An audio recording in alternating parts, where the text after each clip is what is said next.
로마서 12장 3절로 8절 교독하도록 하겠습니다. 제가 먼저 읽겠습니다. 내게 주신 은혜로 말미암아 너희 각 사람에게 말하노니 마땅히 생각할 그 이상의 생각을 품지 말고 오직 하나님께 각 사람에게 나누어 주신 믿음의 분량대로 지혜롭게 생각하라. 우리가 한 분에 많은 지혜를 받았으나 모든 지혜가 같은 믿음을 가진 것이 아니니 이와 같이 우리 많은 사람이 그리스도 안에서 한 몸이 되어 서로 지체가 되었느니라.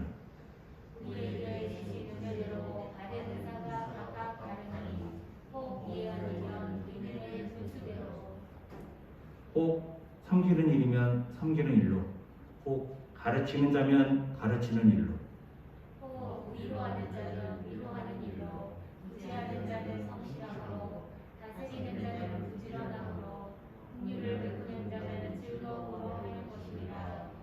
아멘. 믿음의 분량대로라는 제목으로 함께 말씀을 나누도록 하겠습니다. 로마서에서는 자랑이라는 단어가 가끔 나오는데요. 자랑이라는 단어가 나올 때 항상 부정적으로 나와요. 보면 로마서 2장 17절 유대인이라 불리는 내가 율법을 의지하여 하나님을 자랑하며, 하나님을 자랑한다. 잘못된 게 전혀 없어 보이잖아요. 하나님을 자랑해야지, 하나님을 높여야지 그렇게 생각할 수가 있는데, 자랑이라는 것은 항상 대상이 있죠. 누군가에게 자랑하는 거란 말이에요. 그러면 지금 유대인들이 하나님을 누구에게 자랑하고 있는 것입니까? 그냥 로마서 2장 17절 말씀만 보면 유대인이 자기 민족에게 하나님을 자랑하는 것 같은 그렇게 보일 수도 있겠지만, 지금 바울이 지적하는 것은 이방인을 향한 유대인의 자랑을 말하는 거예요. 지금 유대인들이 이방인을 향해서 자랑하고 있다는 거예요. 뭘 자랑하고 있느냐?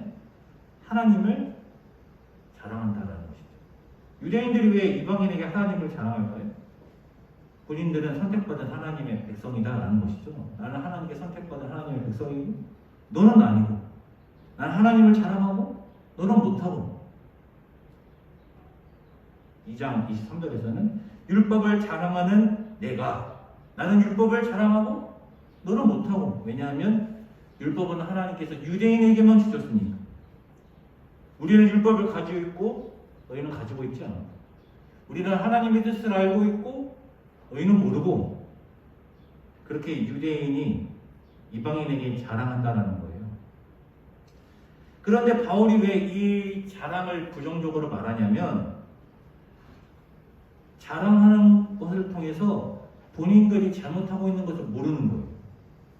율법을 가지고 있고 하나님의 뜻을 알고 하나님의 선택받은 백성이라면 하나님의 뜻대로 살아야 하는데, 지난주 본문이었죠. 하나님의 뜻대로 살아야 되는데 그러지는 않는 거예요.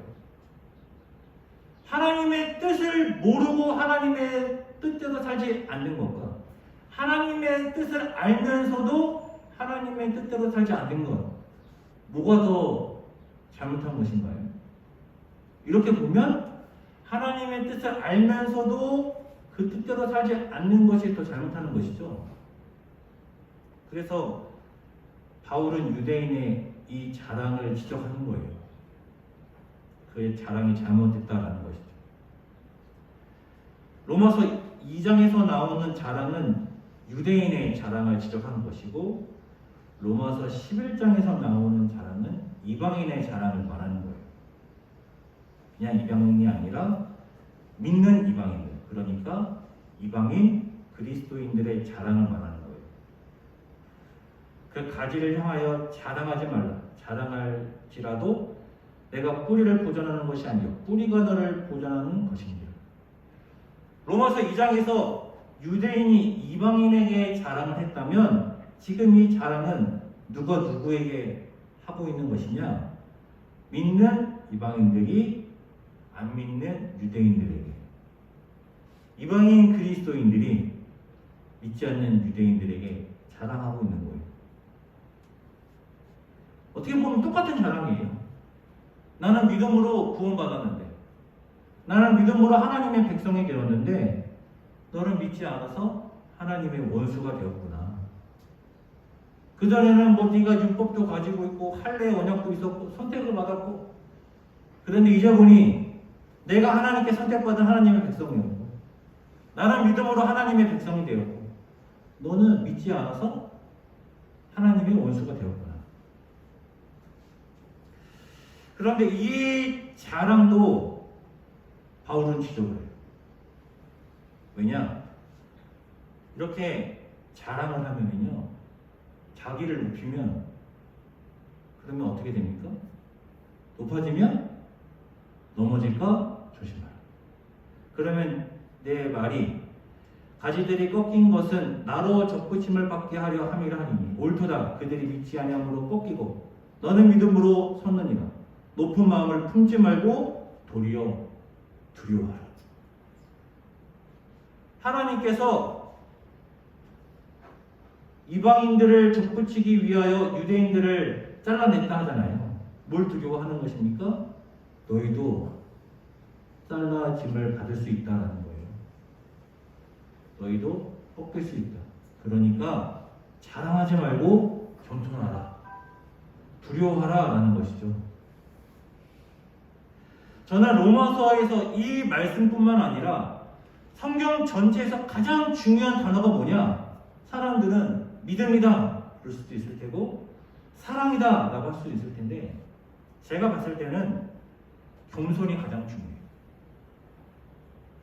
겸손이 가장 중요해요. 예수님께서 어린아이를 불러서 뭐라고 하십니까? 말씀을 전하실 때 이 어린아이와 같이 아니하면 천국에 못 들어간다라고 하잖아요. 어린아이와 같이 되는 것이 무엇이었죠? 겸손함을 말하는 거예요. 어린아이가 천국 간다는 말이 아니라 겸손한 사람이 천국 간다는 거예요. 천국에는 누구만 있느냐? 천국에는 겸손한 사람만 있어요. 그 말씀만 보면 믿음으로 천국 가는 것도 아니고 율법을 행해서 천국 가는 것도 아니고 겸손해서 들어가는 거예요. 물론 믿음으로 구원을 받죠. 복음을 믿음으로 구원을 받죠. 복음을 믿는다라는 것이 무엇입니까? 복음 앞에 항복하는 거예요. 복음 앞에 굴복하는 거예요. 복음 앞에 겸손해지는 거예요. 그러니까 겸손한 자가 하나님 나라 들어가는 거예요. 오늘 말씀의 제목이 믿음의 분량대로인데요. 믿음의 분량대로. 믿음의 분량대로라는 말은 무슨 말이냐? 로마서 12장 3절 말씀 다시 한번 읽어볼까요? 시작. 내게 주신 은혜로 말미암아 너희 각 사람에게 말하노니 마땅히 생각할 그 이상의 생각을 품지 말고 오직 하나님께서 각 사람에게 믿음의 분량대로 지혜롭게 생각하라. 내게 주신 은혜로 말미암아. 바울에게 주신 하나님의 은혜가 무엇이냐? 이 말은 나의 권위로 말하는데, 바울은 사도니까 하나님께서 그 사도직을 주신 것이죠. 내게 주신 하나님의 은혜, 사도라는 이 권위로서 말을 하는데, 너희는 각 사람에게 말하는, 너희 각 사람에게, 그러니까 모두에게 다 말하는 것입니다. 로마 교회에게 보냈으니까 로마 교회 성도들에게만 말하는 것이냐? 이 말씀은 우리에게도 해당하는 것이죠. 너희 각 사람에게 말하노니 마땅히 생각할 그 이상의 생각을 품지 말고 마땅히 생각할 그 이상의 생각.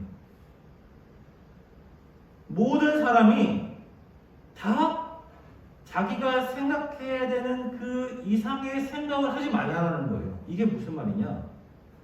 오직 하나님께서 각 사람에게 나누어 주신 믿음의 분량대로, 하나님께서 각 사람에게 주신, 나에게서 나온 것이 아니라 하나님께서 주신, 믿는 모든 사람에게 주신, 나도 받았고 여러분도 받은, 우리 모두가 받은 그 믿음의 분량대로, 지금 뭘 하라는 거예요? 생각하라는 거예요. 생각하라.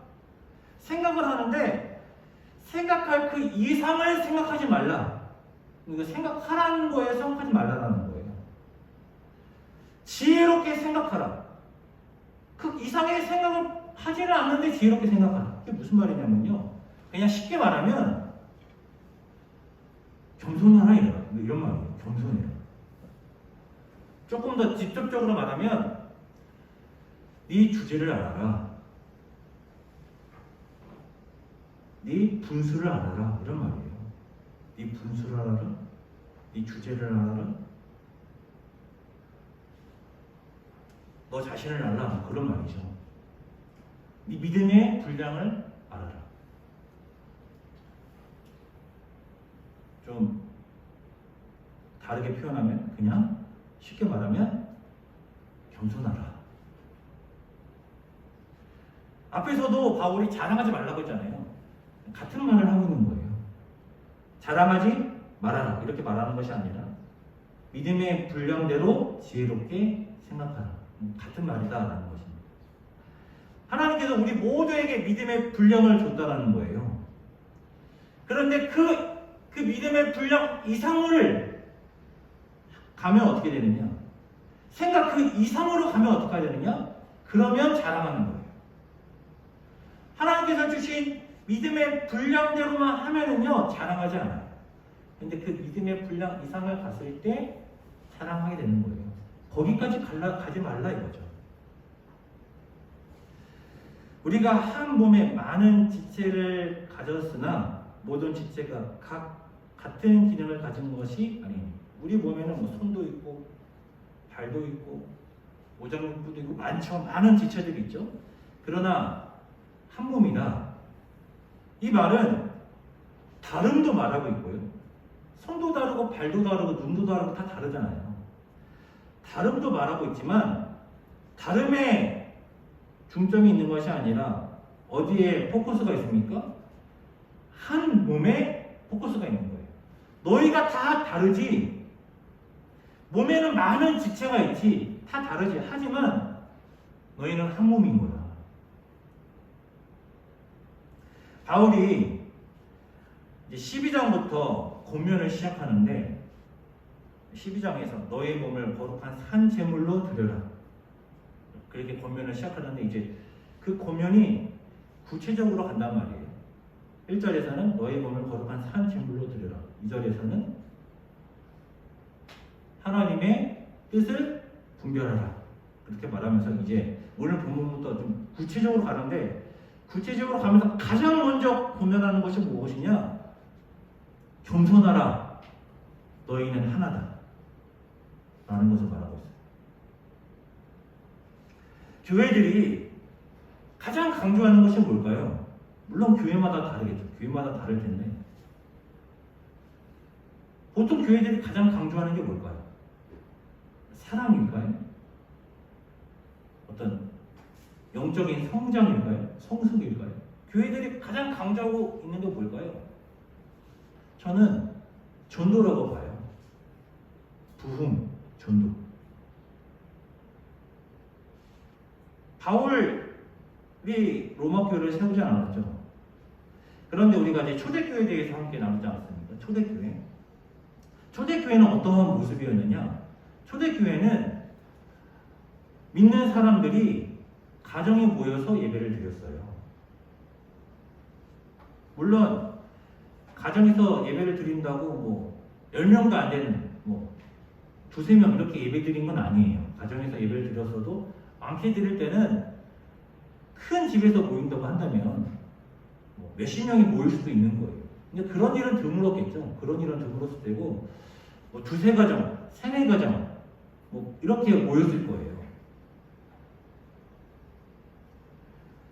제가 전에도 말씀드렸지만 초대교회 때는 믿는 성도가 다 합쳐봐야 전 지구상에 있는 모든 성도를 다 합쳐봐야 한 1700명 정도 됐을 것이다. 역사적 고증으로 거의 그렇게 보고 있다라고 말씀드렸잖아요. 초대교회 때는 전체 인원을 다 합쳐봐야 1700명. 전 세계에 1700명이 믿고 있어요. 예루살렘 교회, 고린도 교회, 로마 교회, 에베소 교회, 여러 교회가 있잖아요. 그 교회 다 합쳐봐야 1700명. 그 정도 됐다라는 거예요. 그러니까 바울이 로마 교회에 편지를 보냈어요. 그럼 우리 생각에 로마 교회라는 이 건물에 수백 명이 모여서 바울이 보낸 편지입니다 하면서 이렇게 낭독하고 그랬을 것 같잖아요. 근데 로마 교회는 어떤 교회냐면요, 로마 교회에 있는 몇몇 가정교회를 말하는 거예요. 로마 안에 가정교회들이 있었단 말이에요. 정확하게 얼마나 됐을지 모르겠지만 한 가정에 뭐 두세 가정, 세네 가정에 모이는 가정교회들이 있고, 바울이 로마 교회에 편지를 보냈다는 것은 그 가정교회들이 그 편지를 본 거예요. 남성교회, 뭐 원주침례교회 이렇게 보낸 것이 아니라 원주에 있는 교회에 바울이 편지를 보내고 원주에 있는 교회들이 그 편지들을 돌아가면서 읽은 거예요. 근데 읽을 때 로마 교회가 몇 명이었을까 정확하게 알 수는 없지만 전 세계에 1700명 있었으니까 뭐 얼마나 있었겠어요. 로마의 성도가 뭐 몇십 명 있었던 거예요. 몇십 명. 한 가정 교회에는 20, 30명 있고 그 교회가 뭐 몇 개 있었던 거예요. 바울이 평생에 목회를 하는 동안에 몇 명이나 전도했을까? 많아봐야 몇백 명인 거예요. 로마서 읽고 있는 한 가정교회가 몇십 명 있어요. 그러면 바울이 가장 먼저 권면해야 될 게 뭘까요? 너희는 하나다를 강조해야 할까요? 한 교회당 몇십 명밖에 안 되는데? 지금 바울이 뭘 강조해야 돼요? 전도를 말해야죠. 전도를 부흥해야 될 거 아니에요. 교회가 그렇게 작은데. 지금 우리 교회 안에서 제가 교회 하나됨을 막 강조하면 좀 이상하잖아요. 우리 교회가 더 하나될 게 뭐가 있어요? 완전 하나가 되어 있는데. 이제는 부흥을 해야죠. 로마 교회 기껏해야 뭐 20, 30명 됐을 텐데, 그런 교회가 몇 개 안 됐을 텐데, 하나 되는 게 뭐가 중요해요, 지금? 부흥을 해야죠. 그런데 바울은 하나됨을 강조하고 있어요. 가장 먼저 하나됨을 강조하고 있어요. 그 하나됨은 무엇을 통해서 이루어집니까? 겸손을 통해 이루어지는 거예요. 자기의 분수를 아는 것을 통해서 이루어지는 거예요. 자기 분수를 알고, 자기의 주제를 알고, 자기 자신을 알 때, 믿음의 분량을 알 때, 그때 교회의 하나됨이 이루어지는 거예요. 다 다르지만, 받은 은사도 다르지만 겸손할 때.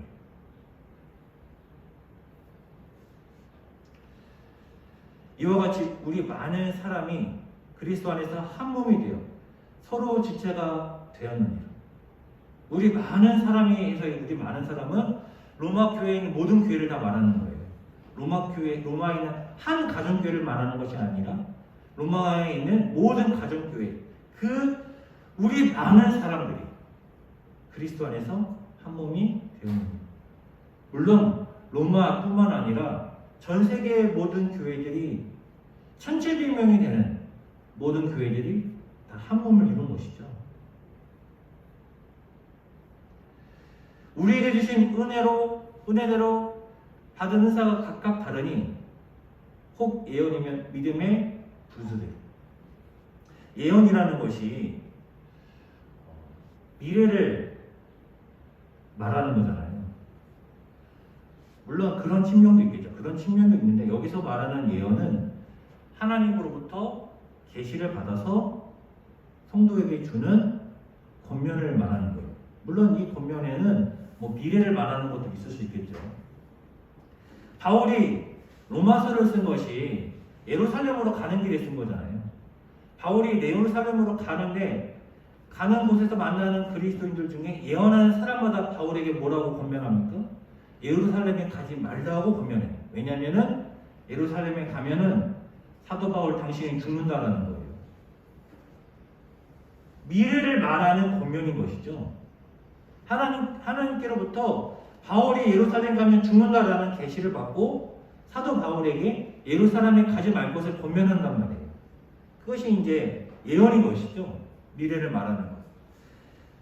단순히 미래를 말하는 것만 말하는 것이 아니라 하나님께로부터 계시를 받아서 성도에게 하는 권면을 말하는 거예요. 그러니까 하나님께서 은사를 주실 때 그 은사는 반드시 대상이 있어요. 예언도 대상이 있단 말이에요. 근데 그 예언을 믿음의 분수대로 하라는 거예요. 믿음의 분수대로 하라는 말이 무엇이냐? 이 믿음의 분수를 넘어가면 어떻게 되느냐? 자랑하는 거예요. 자기를 높이는 거예요. 바울은 거기까지 가지 말라는 것을 말하는 거예요. 왜 예언을 하나요? 교회의 하나됨을 위해 하는 거예요. 나를 높이고 나를 자랑하라고 하는 게 아니라 너 예언해? 나는 예언하는데. 하나님이 너에게는 계시를 안 주시는 뭐지? 나에게는 계시를 주시는데, 미래도 보여주시는데. 그렇게 자기를 높이고 남을 낮추고 자랑하는 것으로 예언을 사용하지 말고 믿음의 분수대로 겸손히 교회의 하나님을 위해 예언하라 라는 것을 말하고 있는 거예요.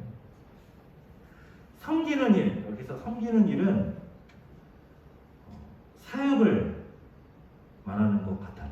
사역하는 것. 섬기는 일이냐? 섬기는 일로.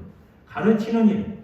가르치는 일과 예언이 뭐가 다를까요? 예언이라는 것은 하나님께로부터 받은 계시를 권면하는 것이라면, 가르치는 것은 이미 있는 교리라든가 예수님의 가르침, 사도들의 가르침, 이런 것을 가르치는 것이죠. 사역하는 것도 가르치는 것도 어디까지나 해야 돼요? 교회의 하나됨을 위해서 해야 돼요.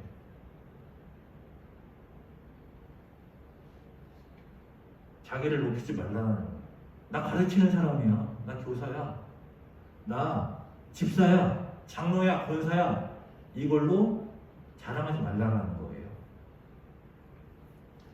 혹 위로하는 자면 위로하는 일로, 구제하는 자는 성실함으로, 다스리는 자는 부지런함으로, 긍휼을 베푸는 자는 즐거움으로 할 것입니다. 사도 바울이 모든 사람에게, 각자에게 다 믿음의 분량을 줬다라고 하는데, 보면은 예언, 이 예언을 모두가 다 하지는 않아요. 그리고 초대교회만 해도 선지자들이 있었잖아요. 모두가 다 선지자는 아니었단 말이에요. 선지자들이 분명히 있었지만, 예언자들이 있었지만 모두가 다 예언자는 아니었어요. 이 예언자들이 그래도 교회에서 예언이라는 하나님께 계시를 받아 권면을 한다면 그 권위가 있었겠죠. 사도들이 7 집사를 세우잖아요. 모두가 다 섬기는 자는 아닌 거예요. 여기서 말하는 것은 모두가 다 집사, 권사, 장로는 아닌 거예요. 그러니까 예언하는 자도 권위가 있고요, 섬기는 자도 권위가 있어요. 당연히 가르치는 자도 권위가 있어요. 위로하는 자, 위로를 누가 하나요? 위로할 수 있는 사람이 위로하는 거예요. 긍휼을 누가 베푸나요? 긍휼을 베풀 수 있는 사람이 긍휼을 베푸는 거예요. 초대교회 얘기 나눌 때 말씀드렸지만, 초대교회는 가정교회로 모였기 때문에 가정이, 집이 좀 컸어야 됐단 말이에요. 그러니까 주로 부자가 자기를 헌신해서 가정을 오픈해서 그곳에서 모였어요. 모일 때마다 밥을 먹었단 말이에요. 그러면 그 밥은 누가 차려요? 그 집주인이 아마 차렸을 거예요. 뭐 음식을 가져왔을 수도 있겠지만. 모일 때마다 그러한 헌신을 했단 말이에요. 성경이 부자들에 대해서 부정적으로 말하는 것 같지만 초대교회는 부자들의 헌신으로 세워진 거예요. 누가 긍휼을 베풀겠어요? 그래도 돈이 좀 있는 사람이 긍휼을 베푸는 거예요. 그런 사람에게 무엇이 있겠습니까? 당연히 권위가 있는 거예요. 위로하는 자도, 구제하는 자도, 다스리는 자도, 긍휼을 베푸는 자도, 그들에게 다 뭐가 있느냐? 권위가 있는 거예요. 권위가 있다 보면 어떻게 되기가 쉽느냐? 교만해지기가 쉽죠. 바울은 그것을 경계하고 지적하고 있는 거예요. 교만해지지 말고 겸손해라. 이 믿음의 분량을 넘어가지 말아라. 지혜롭게 생각하라. 지난주에는 하나님의 뜻을 분별하라라고 했잖아요. 분별해야 되는 거예요. 내가 지금 어디까지 가는지. 사역하다가 교만해진 것은 아닌가.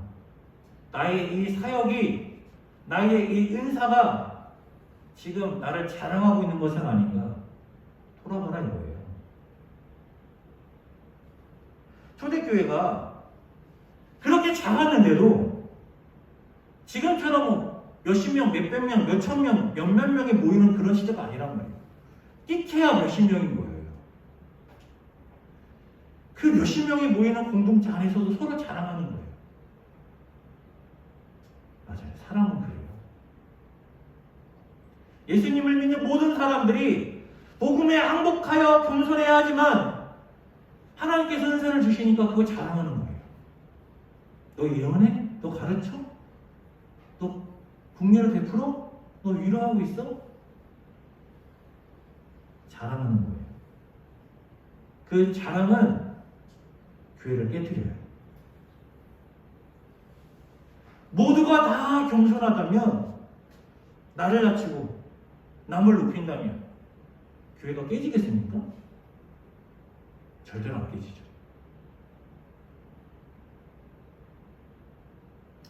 저는 남성교회 온 지 이제 횟수로 한 7년 정도 됐습니다. 만 6년이 넘었는데요. 제가 여기 온 6년 정도의 기간 동안에 깨지는 교회를 보기도 하고 듣기도 해요. 교회가 왜 깨지느냐? 교만하기 때문에 깨지는 겁니다. 뭐 여러 가지 원인이 있고 이유가 있겠지만 결국 본질은 교만하기 때문에 깨지는 거예요. 자기 자랑하다.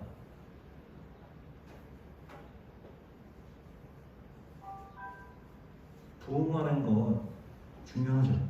전도하는 건 중요하죠. 그러나 더 중요한 것은 무엇입니까? 교회가 하나 되는 거예요. 하나가 되지를 못할 망정 깨지면 어떡합니까? 교만하다.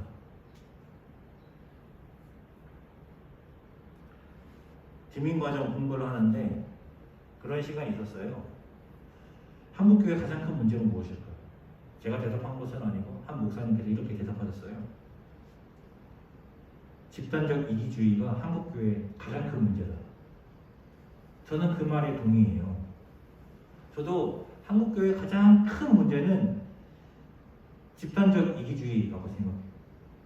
그러면 집단적 이기주의는 왜 있는 건가요? 초대교회 때 그 가정교회들 간에 서로 네 교회 내 교회가 있었을까요? 네 교회 내 교회? 지금은 있죠. 지금은 있어요. 네 교회 내 교회가 있어요. 교회들이 하나를 이루나요? 다른 교회는 모르겠습니다. 한국 교회는요 서로 경쟁해요. 교회가 깨질 때 주변 교회들이 그것에 대해서 어떻게 생각할까요? 내심 좋아해요. 교회 깨지면. 왜 그렇습니까? 그 깨진 교회가 주변 교회들로 흡수되거든요. 부흥하는 거예요. 부흥이 가장 중요하다면 교회 깨지는 건 부흥할 수 있는 교회니까 좋은 거죠. 네 교회 내 교회. 아, 저 교회 갈등이 있대. 야, 저 교회 깨지면 우리 교회로 올 수도 있겠네.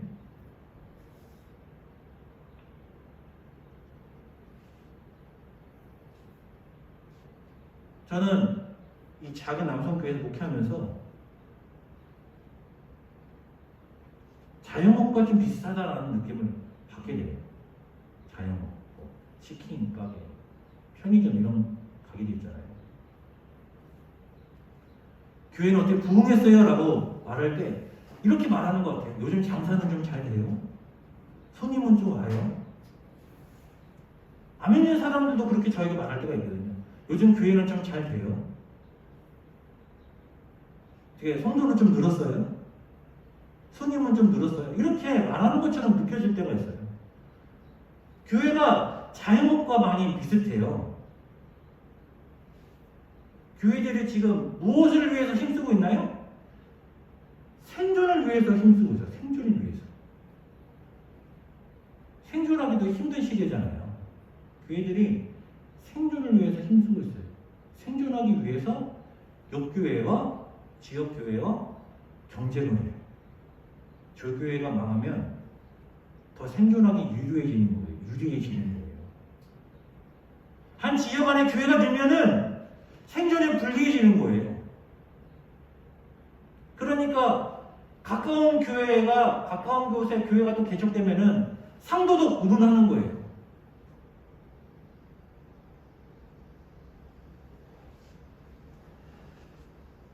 사도 바울이 가장 중요한 것을 교회의 하나됨이라고 생각하고 그것을 가장 먼저 말하는데 저도 그것이 가장 중요하다고 생각합니다. 우리 남성교회 가장 중요한 게 뭘까요? 부흥일까요? 하나님을 이루는 것이 가장 중요한 거예요.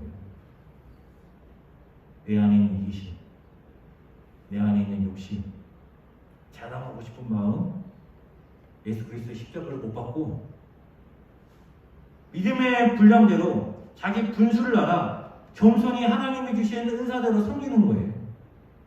그러면 교회의 하나님이 이루어지는 줄로 믿습니다. 감사하게도 성일교회에서 강단교류를 하재요. 저는 이것도 교회의 하나님을 이루기 위한 하나의 방법이라고 생각합니다. 강단교류, 네 교회 내 교회가 아니다라는 것이죠. 한국교회에 네 교회 내 교회가 없어진다면 한국교회의 부흥이 올 줄로 믿습니다. 서로 경쟁하니까 자멸하고 있어요. 경쟁하는 것이 아니라 하나가 되어서 서로가 서로를 섬긴다면 그러면 교회 부흥이 오겠죠. 믿음의 분량대로 겸손히 교회의 하나님을 이루는 남성교회 될 수 있기를 주님의 이름으로 축원합니다. 기도하겠습니다.